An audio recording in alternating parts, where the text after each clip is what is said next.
আওয়ামী লীগের লোকরা যে এরকম করবে সেটা অবশ্যই আমাদের তরফ থেকে বলা হয়েছিল, কিন্তু কমিউনিকেশন কিছু গ্যাপ হয়েছে, এগুলো নিয়ে আমরা দেখছি। আপনারা দেখেছেন কালকে একজন অ্যাপ্রিহেন্ডেড হয়েছিলেন, এটা দেখেছিলেন।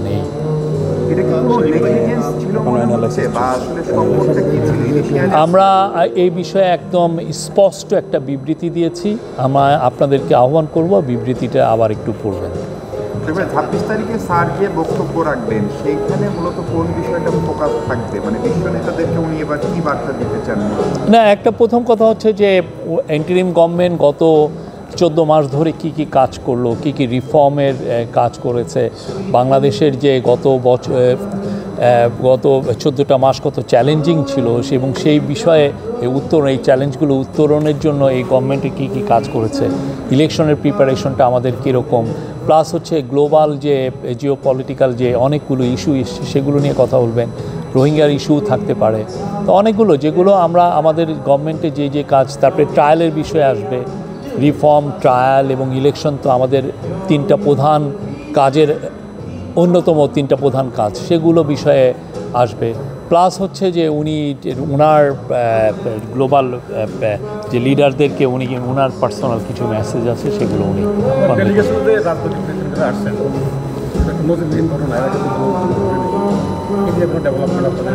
তারা এসছেন। তারা তো আমাদের দেখেন জুলাই অগাস্টে যেই গত বছর যে গণ অভ্যুত্থান হয়েছে, সেই গণ অভ্যুত্থানের মূল অংশীজন হচ্ছে এই পলিটিক্যাল পার্টির। তো সেই জন্যই প্রফেসর ইউনূস এনাদেরকে ইনভাইট করেছেন যে আসেন, আমরা নিউ ইয়র্কে যাচ্ছি। ইউএনের এই বছর হতো 80তম ইউএন জেনারেল অ্যাসেম্বলির 80তম সেশন, খুবই ইম্পর্ট্যান্ট। আপনি দেখছেন আজকে আমেরিকান প্রেসিডেন্ট ডোনাল্ড ট্রাম্প বক্তব্য দিয়েছেন, ব্রাজিলিয়ান প্রেসিডেন্ট লুলা বক্তব্য দিয়েছেন। খুবই ইম্পর্ট্যান্ট একটা সেশন, একদম পুরো ইউএন হেডকোয়ার্টার্সে এক কদম হাঁটলেই দেখা যাচ্ছে 5-6 জন ওয়ার্ল্ড লিডারের সাথে দেখা হচ্ছে। তো এই বিষয়গুলো কে সামনে রেখে ওনাদেরকে আহ্বান করেছেন যে আসেন, তাহলে ইউএন মানে এই নিউ ইয়র্ক হচ্ছে পুরো গ্লোবাল লিডারদের একটা ভিউ এক্সচেঞ্জের বা মিটিংয়ের একটা প্লেস। তো ওনারাও অবভিয়াসলি তারাও অনেকগুলো মিটিংয়ে অ্যাটেন্ড করবেন এবং নিজেরাও কিছু নিজেদের মতো করে অনেকের সাথে মিট করবেন।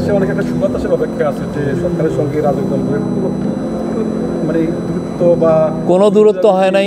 ওনারা সবসময় আমাদের অংশীজন ছিলেন এবং সবগুলো বিষয়ে তাদের সাথে আপনারা দেখেছেন আমরা কিন্তু কন্টিনিউয়াস তাদের সাথে ডায়ালগ করি প্রতিটা মুহূর্তে। প্রফেসর ইউনূস তাদের সাথে আপনার কয়েক দফা আলাপ হয়েছে। বিএনপি বলেন, জামাত বলেন, এনসিপি বলেন, অন্যান্য পার্টিগুলো বলেন, সবার সাথেই তো মিটিং হচ্ছে হয়।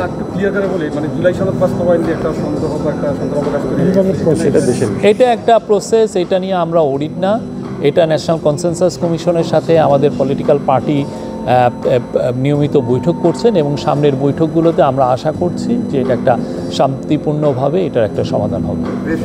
কালকে 5 জন রাজনীতির জন্য একটা গাড়ি বরাদ্দ ছিল এবং কোনো উপদেষ্টা, আমাদের 4-5 জন উপদেষ্টাও সেখানে এসেছেন, তাদের কারো কোনো ছবি বা কোনো ধরনের কিছু আমরা দেখিনি। সেই জায়গাটা কি, এটা কি আপনাদের প্রস্তুতি? আপনি আমার মনে হয় আপনি আজকে যে আমাদের স্টেটমেন্টে এটা পড়েন নাই। যেটা স্টেটমেন্টে আমরা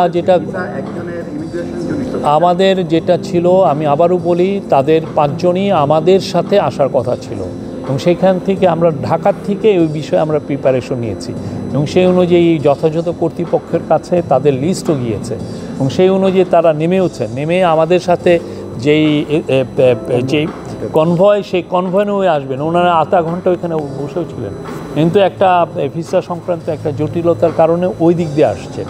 হ্যাঁ, ফলে যেটা হয়েছে যে ওই দিকে আমাদের প্রিপারেশনটা হতে ছিল না। আর আওয়ামী লীগের লোকরা যে এরকম করবে সেটা অবশ্যই আমাদের তরফ থেকে বলা হয়েছিল, কিন্তু কমিউনিকেশন কিছু গ্যাপ হয়েছে, এগুলো নিয়ে আমরা দেখছি। আর এটা নিয়ে আমরা খুব স্পষ্ট একটা বক্তব্য দিয়েছি। আমরা সবাইকে বলবো যে আপনারা স্টেটমেন্টটা পড়বেন। আমার কোয়েশ্চনটা হচ্ছে আমরা যারা এখানে কাজ করি, আমরা কিন্তু ধারাবাহিক নিউজ করছিলাম এখানে আওয়ামী লীগ কিছু একটা করতে পারে। তো নিশ্চয়ই আপনারা সেই নিউজটা দেখেছেন এখান থেকে। আমরা যেটা জানি যে আমাদের তিনি 2 দিন আগে এসেছেন, তিনি কনসার্ন বিষয়টা নিয়ে এবং আমরা যেটা জেনেছি যে এখানকার কনসুলেট এবং এখানকার যে স্থায়ী মিশন তাদের দুর্বলতার বিষয়টা হচ্ছে কথা হচ্ছে। এই বিষয়ে আমাদের বক্তব্য স্পষ্ট, আমি আপনার কথা বুঝেছি। এই বিষয়ে আমরা আজকে একটা খুব বড় একটা স্টেটমেন্ট দিয়েছি, স্পষ্ট বক্তব্য দিয়েছি। আমি আপনাকে বলবো এটা পড়ে দেখেন। আর আওয়ামী লীগ তো কী করতে পারে আমরা তো জুলাই অগাস্টে দেখেছি, বা গত হাসিনার 15 বছরে তো দেখেছি। তারা খুন করতে পারে, তারা গুম করতে পারে, তারা লাখ লাখ মানুষকে ফেক কেস দিতে পারে, তারা হেন কোনো অপকর্ম নাই যে তারা করতে পারে না। এখন দেখেন তার কোনো বন্ধু নাই, তারা কোথায় গিয়ে থেকেছে, হ্যাঁ, রাস্তার ছেঁচড়াদের মতো তাদের অবস্থা। থ্যাংক ইউ ভাই। এই বিষয়ে আর কোনো প্রশ্ন নেব না, অন্য বিষয়ে আলাপ, আমরা এই বিষয়ে আর কোনো প্রশ্ন নেব না। আসলে একটা বিষয় একটু জানতে চাই, ফেব্রুয়ারিতে যদি নির্বাচন হয়েই যায় তাহলে হচ্ছে এটাই অন্তর্বর্তী সরকার প্রধান হিসেবে তার শেষ সফর জাতিসংঘ এই সাধারণ অধিবেশনে। সেক্ষেত্রে পুরো বিশ্বেরই বাংলাদেশ নিয়ে মানবাধিকার এবং বাংলাদেশের যে গণতান্ত্রিক ব্যবস্থা সেটি নিয়ে প্রশ্ন সবসময় ছিল। এবার তার বক্তব্যে এমন কোনো সিগনেচার কি রাখবেন যেটা থেকে উত্তরণের জন্য আমরা কোনো নির্দেশনা পাবো? আমরা মানে কোনো কারো কাছ থেকে বাংলাদেশের মানবাধিকার নিয়ে খুব যে কনসার্ন রেজ করেছেন আমরা এটা পাই নাই। আগের একটা দীর্ঘ সময় ধরে ছিল সেটা তখনকার নিয়ে, ওইটা তো আমরা কাজ করছি। আমরা গুম কমিশন করেছি, আমরা বিভিন্ন হিউম্যান রাইটসের অনেকগুলো ল এনেছি, অনেকগুলো লিগ্যাল চেঞ্জ এসছে, নতুন নতুন ল হয়েছে। বড় একটা ল ছিল এই যে সাইবার সিকিউরিটি অ্যাক্ট, যা দিয়ে মানুষের মুখ বন্ধ করা হয়েছে, সেইটাকে আমরা স্ক্র্যাপ করেছি, সেগুলো তো আছেই। বাট এই যে গত 14 বছরে যে অভূতপূর্ব যে চেঞ্জগুলো এসছে সেটা ওনার বক্তব্যে আসবে। 14 মাস, হ্যাঁ, গত 14 মাসে ডোনাল্ড ট্রাম্পের সাথে দেখা হওয়ার সম্ভাবনা আছে, সেখানে কি বিষয়ে কথা হতে পারে? এটা অফিসিয়াল লঞ্চ, এখানে এটা অফিসিয়াল বোধহয় ডিনার এটা। Thank you. আর না, করেন কোশ্চেন করেন, অসুবিধা নেই। বা ওইটা নিয়ে আর কোশ্চেন আমরা হ্যাঁ বলেন না, অলওয়েজ ওয়েলকাম।